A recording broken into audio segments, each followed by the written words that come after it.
আল্লাহর বন্ধু হওয়ার জন্য অনেক কিছু প্রয়োজন না। ঈমান আনছি, ঈমান আনার পরে কার ভয় আনতে হবে অন্তরে? আল্লাহর ভয়। আল্লাহর ভয় যদি অন্তরে থাকে তাহলে যেই আল্লাহ আপনাকে আমাকে সৃষ্টি করলেন, আপনাকে আমাকে আল্লাহ তাআলা অসংখ্য অগণিত নিয়ামত দান করলেন, সেই আল্লাহর নিয়ামতের শুকরিয়াটা কখন আদায় করলাম?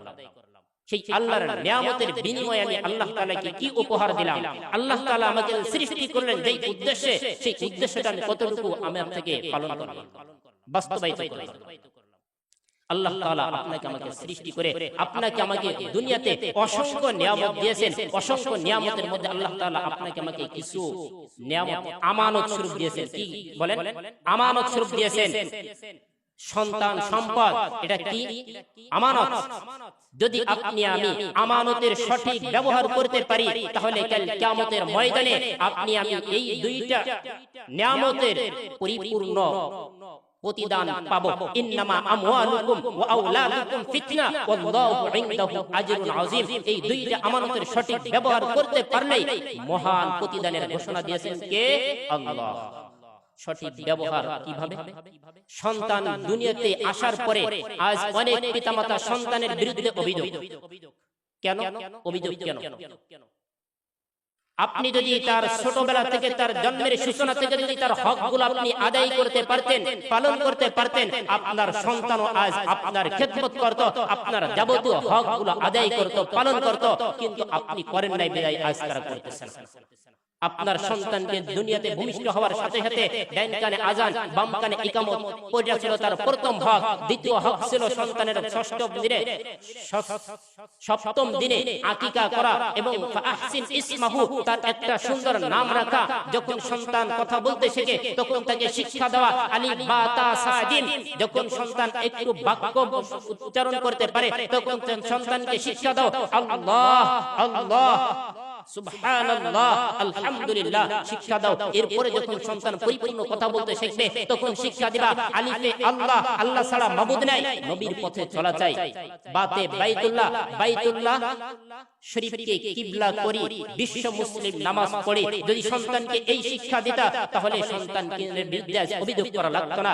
সন্তানকে যদি ছোটবেলা থেকে শিক্ষা দিতে ওয়াতে ওযু, ওযু করি, নামাজ পড়ি, আতে আযান, আযান শুনে মসজিদে যাই, সন্তানকে যদি এই শিক্ষা দিতা তাহলে এই সন্তানের বিরুদ্ধে অভিযোগ করা লাগতো না। কিন্তু সন্তানকে শিক্ষা দিছো ওয়াতে অজাগার, অজাগারটি আসতে চলে, আতে আম, আমটি আমি খাবো পেড়ে।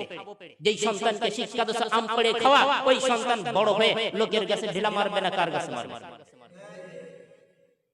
সন্তানকে তো আম পাড়ি খাওয়ার শিক্ষা দিয়ে দিলে জীবনের শুরু থেকে সন্তানকে শিক্ষা দেওয়া শুরু করলে হাট্টি মাটি তারা মাঠে পড়ে ডিম তাদের খেলা দুটো শিং। দুনিয়াতে আজ পর্যন্ত কোনো প্রাণী জন্ম নেয় নাই যেই প্রাণীর শিং আছে আবার ডিম পাড়ে। সন্তানকে শিক্ষা দিচ্ছ মিথ্যা কথা বলা, সন্তানকে জীবনের শুরুতে শিক্ষা দিলে মিথ্যা কথা বলা, ওই সন্তান বড় হয়ে কি করবে?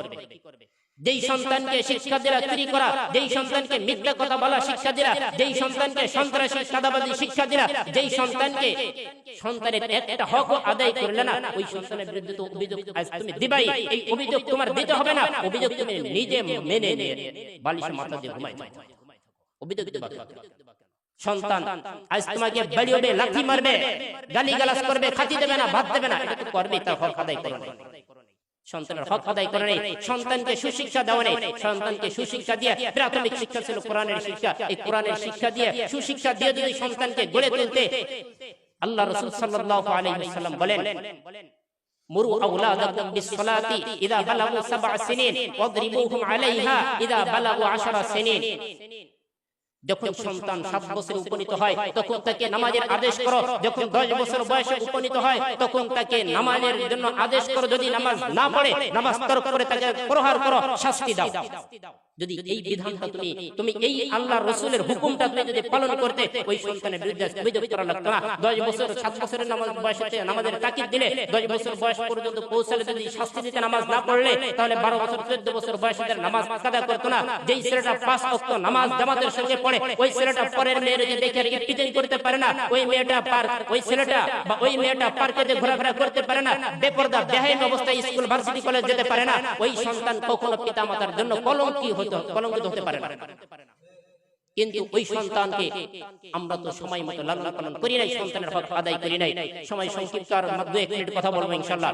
সন্তানের হক, পরবর্তী সন্তান বালেগ হলে আল্লাহ রাসূল বলেন সন্তান বালেগ হওয়ার সাথে সাথে তাকে তার সঙ্গী বা সঙ্গিনী সংযুক্ত করে দাও, বিবাহ বন্ধনে আবদ্ধ করে দাও। ওই সন্তানকে বিবাহ দিয়ে সন্তানের হাত ধরে বলো, বাবা এতদিন পর্যন্ত আল্লাহ তাআলা আমাকে দায়িত্ব দিয়েছিল তোমাকে, আমি তোমার হক ছোটবেলা থেকে একটার পর একটা আদায় করেছি, আজ পর্যন্ত সর্বশেষ দায়িত্ব ছিল তোমাকে বিবাহ শাদী দেওয়া, আমি সেটাও আজ পালন করলাম। সেটা পালন করে আজকে তোমার হাতে আমি সুপর্দ করলাম, তোমার দায়িত্ব তোমার হাতে সুপর্দ করে আজ থেকে তোমার নিজের জীবন পরিচালনা, তোমার শাশুড়ির জীবন পরিচালনা, দুইজনের দায়িত্ব আমি তোমাকে দিয়ে দিলাম। এবং তুমি দুনিয়ার জিন্দেগি কিভাবে সুন্দর হয়, আরাম আয়েশের হয়, এটা থাকবে, আখিরাতের জিন্দেগি কিভাবে সুন্দর হয় সেই পরিকল্পনা নিয়ে তুমি সামনের দিন কাটাইতে থাকো, অগ্রসর হইতে থাকো। আর আমার দায়িত্ব পালনের ভিতরে যদি কোনো ভুল ত্রুটি হয়ে থাকে আমি তার জন্য আল্লাহর কাছে ক্ষমা প্রার্থনা করি, আল্লাহ যেন আমাকে ক্ষমা করেন। এইভাবে যদি সন্তানকে দায়িত্ব দিয়ে আপনি দায়িত্ব থেকে অব্যাহতি নিতেন, ওই সন্তান কোনোদিন আর বেঈনামাজি হতো না, ওই সন্তান কোনোদিন পরের মেয়ের সাথে ঘোরাফেরা করতো না, আড্ডা দিতে পারতো না, ওই সন্তান কোনোদিন বাজে আড্ডায় যে মদ গাঁজার আড্ডায় গিয়ে সময় কাটাতে পারতো না। কারণ যখন তার আরেকজন সাথী থাকে, সময় কাটানোর জায়গা থাকে, বাজে আড্ডা দেওয়ার সময় পাবে